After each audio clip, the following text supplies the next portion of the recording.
সংগ্রামী সাথী ও বন্ধুরা, আজকের এই বিক্ষোভ সমাবেশে দাঁড়িয়ে আপনাদের সাথে শুধু একটি কথাই শেয়ার করব। বড় বীর জ্বালায় এই মুখে, তাই দেখিয়া শুনিয়া খেপিয়া উঠেছি যা আসে এই মুখে।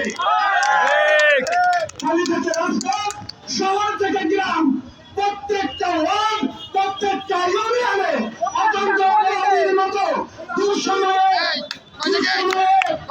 একটু টাকা দাও তো।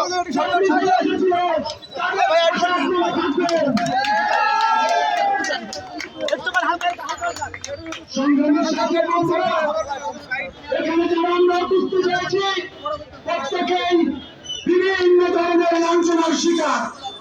তারপরেও আমাদের হৃদয় রক্তক্ষরণ হয়। মুক্তির এই শুভলগ্নে আমাদের প্রাণপ্রিয় নেতা হাবিবুল ইসলাম হাবিবকে এখনো আমরা মুখে জড়িয়ে ধরতে পারিনি। আমাদের হৃদয় রক্তক্ষরণ হয় আমাদের বড় ভাই রকিব ভাই, নরিম ভাই, আক্তারুল ভাই, আশরাফ ভাই সহ এখনো যারা আছেন, যারা বন্দী, তাদেরকে আমরা আলিঙ্গন করতে পারিনি। আমি গভীর শ্রদ্ধার সাথে স্মরণ করি ওই সমস্ত শহীদ ভাইদের যারা দেশের গণতন্ত্র রক্ষার জন্য জেলখানায় অকাতরে নিজের জীবন দিয়ে দিয়েছে।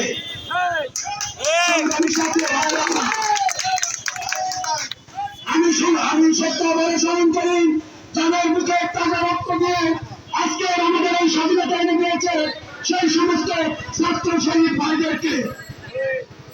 আমাদের পথ হারালে চলবে না, অনেক দূর যাওয়া লাগবে।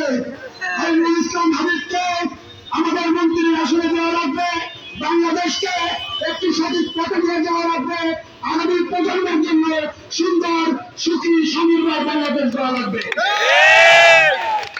আমি ছাত্র দলের ভাইদের প্রতি একটা আহ্বান করবো, ভাইরা আমার, তোমাদের শক্তি আমাদের মনোবল। আমরা সম্মানিত উপস্থিতি, আপনারা যারা পিছনে আছেন অনুগ্রহ করে সামনে যাবেন, বাংলাদেশের সামনে। আপনারা যারা পিছনে আছেন তারা সামনে যাবেন। তোমাদের অনুপ্রেরণায় আমাদের শক্তি।